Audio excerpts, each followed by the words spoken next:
Last year, when Cleveland police shot a 12-year-old boy holding a lifelike handgun, on a playground, the mayor of New York, de Blasio, got involved, and he started saying cops are bad people. So the former mayor, Giuliani, got involved and told de Blasio to go to hell. De Blasio popped back and said, listen, we've got Michael Brown in Ferguson, we've got Freddie Gray in Baltimore, we've got that dude up in New York selling selfies, then we got Tamira Rice. That's a pattern. That proves there's a problem. So there's a pattern over a year or so. That to him was proof positive of a big problem we have to do something about. Well, what are we to make of this week? Started out, and I'm not even looking at Google. I'm not going back to review my tapes or anything. So it's Friday night now. Last Sunday in Dewey Beach, Delaware, a tiny little beach town, 50 to 100 black people were fighting in a parking lot. They attacked the cops. A couple cops went to the hospital. A bunch of people were there threatening cops, throwing stuff at cops. Other people were, urging them on, creating a riot-like situation. Next day, let's move on to Syracuse. Large Father's Day gathering, 300, 400, 500 black people dancing, smoking dope, listening to violent rap music. Gunshots ring out, cop rolls in, she's attacked. And on video, you see people going, where's my AK-47? I'm going to kill that bitch. This is video from a police surveillance camera near Skiddy Park on Sunday night. You'll see people start fleeing from the right to the left, and soon you'll see Syracuse police officer Kelsey Francimone appear near the silver car. She will be moving in the opposite direction. As she moves to the right, two men will appear behind her who appear to have guns.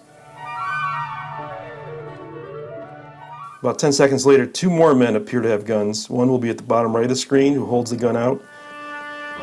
At the top of the screen will be another man who is actually firing the gun. You can see the two muzzle flashes from the end of the gun as he's moving to the left. According to Syracuse Police Benevolent Association President Jeff Piedmont, when she arrived at the scene, Officer Francimone saw numerous people firing their weapons and then acted on it. After Gary Porter was shot and killed by someone at the incident, the crowd turned on her. She was ripped off of him by the crowd and was pummeled under a pile of people. She was punched, kicked, hit with bottles. Her flashlight was falling off of her gun belt, her badge. They were trying to rip at her badge. They were ripping at her mace, her pepper spray. For the rest of the night, cops were threatened, taunted, harassed, attacked. Happened again the next night, smaller scale. They came in to arrest a few people, get a few witnesses, all on video. We documented here on this channel. Cops were attacked, threatened, harassed, taunted in Syracuse, New York. And Syracuse is one of those towns where they kind of think they're doing everything right. The mayor appoints a member of the Nation of Islam, a minister, to the school board. She gives herself a big pat on the back. The police chief is black. They're constantly congratulating themselves for the great race relations they've created. Syracuse is a dark and dirty and dangerous town, and it's been that way for a while. So after we leave Syracuse, let's head down to Monroe, Louisiana. Cop sees a suspicious black person trailing a couple white people. Stops him, says, "What's up? Let me see if you got anything in your pockets." Up against the car. Guy pulls a gun, shoots a cop in the back, killing him. Shot him 3 times, twice in the back. Day or so later, same part of the world, Louisiana, serving a warrant on a dangerous black felon.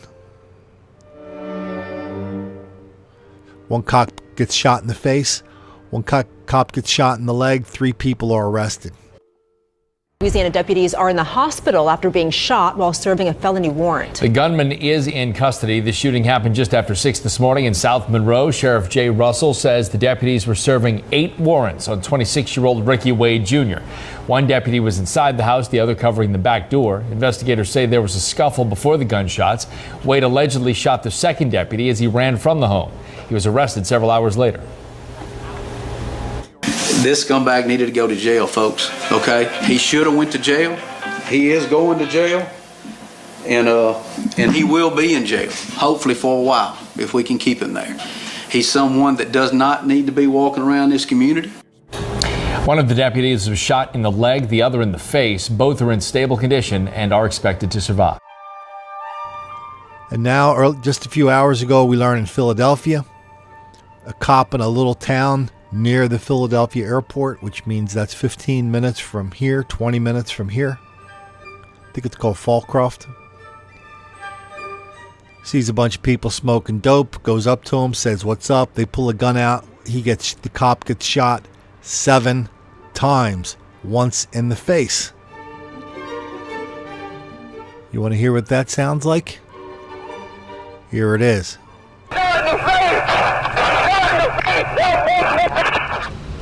The recording is chilling. A Delaware County police officer shot in the line of duty calls in for help, and that plea set off an hours-long manhunt that ended with a SWAT raid on a local apartment building. It is Friday afternoon. I'm Shari Williams. And I'm Brian Taft. The big story on Action News today is the officer shot in Fallcroft, Pennsylvania, and the suspect police have now arrested in that case. The Action News team has been out all over the area today covering this story from every angle. Action News reporter Trish Hartman live outside the hospital where Officer Christopher Dorman is being treated right now. But we begin our team coverage with John Rollins live in Fallcroft. And John, that's where all of this played out. Well, it played out here. One man we talked to said he heard first a burst of 3 shots, then some pause, then a burst of 4 shots, all in rapid succession. That was right at 10 o'clock this morning. The target of those shots was Officer Christopher Dorman, a young officer from this borough who had been on the force for just a little over a year. We understand the attack brought fellow officers looking for his assailant.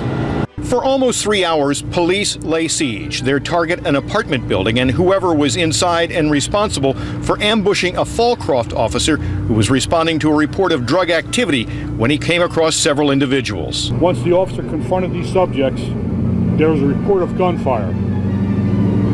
Assisting officers arrived to find the officer shot several times. Tamika Daly heard the attack. Just heard the shots, pop, pop, pop, pop, pop, pop, pop. I said, "Oh my God, those somebody's shooting."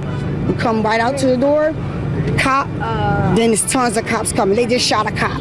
But the night before that, it's all this drug activity constantly going on. The badly wounded officer was rushed to Penn Presbyterian Hospital. Residents of the Elmwood Avenue apartment house were evacuated as SWAT officers surrounded the building that's just yards from the Fallcroft police station. A state police helicopter was brought in as an eye in the sky, and as it flew overhead, a large flashbang was fired. SWAT officers then moved quickly. Several women and a man were taken into custody. The man was described as the suspect in the shooting. He was put into this police car. As the officers stood down and departed, residents who had been watching applauded the police.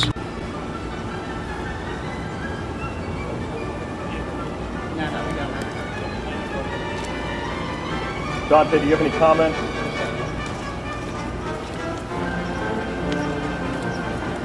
Wahid, do you have anything to say? Any comment, Dante, to the family? Are you sorry for what you did? What's that? You didn't try to kill 2 police officers? I'm shot in the face!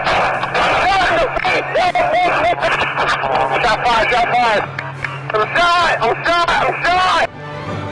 So, do you think there's a pattern there? Well, of course there's a pattern, and it's not just a pattern of black-on police violence. What about the pattern of all the people who were involved, but who didn't say anything? All the people who were involved who didn't help the police while the police were being attacked? What about all the people who posted on Facebook and other places that the police deserved what they got because the police are bad people who deserve to die? That's a very, very real pattern. That's a dangerous pattern. That's a pattern every reporter and public official in this country is ignoring, denying, condoning, excusing, encouraging, and even lying about. Yeah. Because to me, he ain't do no wrong. He just shot a cop. When you niggas gon' unite and kill the police, motherfuckers. When you niggas gon' unite and kill the police, motherfuckers. When you niggas gon' unite and kill the police, motherfuckers. When you niggas gon' unite and kill the police, motherfuckers. That's why we're doing this channel. To tell the truth about this enormous, epic level of black crime and violence often directed at the cops. That's why I want you to share, like, subscribe to this channel. Go get yourself a t-shirt. Read the book. Don't make the black kids angry. Give it to somebody, for crying out loud. Every once in a while, somebody will come to our YouTube channel and say, Colin, my friends won't listen to this. They ignore it. Do you remember Dr. Laura on the radio? When a woman or a man would call up and say, you know, my significant other is being abusive. They cheat. They lie. They don't, you know, they turned out to be a really bad person. What would Dr. Laura say? She says, you already knew that, didn't you? Because that person gave you signs of that when you were going out. Before you got married, before you got pregnant, before you had a family. So now what do you want Dr. Laura to do? Well, it's the same with your friends now. If you have friends that are putting themselves and maybe even you in danger by ignoring, denying, condoning, excusing, encouraging, even lying about this black violence directed at cops, white people, black people, old people, Asian people, young people, gay people. What kind of friend are they? The Japanese curse is, may you have weak friends. What are you doing hanging around with people like that? They're dangerous. If you have kids, you're going to let your kids hang around with that person? You're going to let your kids go on a vacation with that person? You're going to let your kids go out to eat with that person? Knowing that they don't have the slightest idea how to protect themselves and recognize danger? And so we don't really feel the need to debate the deniers. We do feel the need to expose them. And the two best things you can do to expose them is just ask them a couple questions. One, have you seen this? Show them a video. Show them an article. Show them a book. Have you seen this? That's all. Don't say anything. Have you seen this? Boom. Have you seen this? Boom. And then whatever they say to you, just ask them one question. Do you have any links to that? Do you have any links to that white on black violence you're talking about? That's all. If you want to keep them as friends for reasons of your own, well, that's the way to do it. But when you set out to change somebody's mind, you don't really do it, 180. You don't get a 180 turn, in the first minute. If you're going to turn the Titanic, you got to get like 1 degree every once in a while. That's how you change somebody's mind, a little bit at a time. There's a lot of minds that need opening in this country. And guess what? If you're listening to this, if you're watching this, it's up to you, it's up to me to do it. It's up to you and I to do it. Because at some point, we're just going to have to cast away our biggest fear of all, of not making the black kids angry.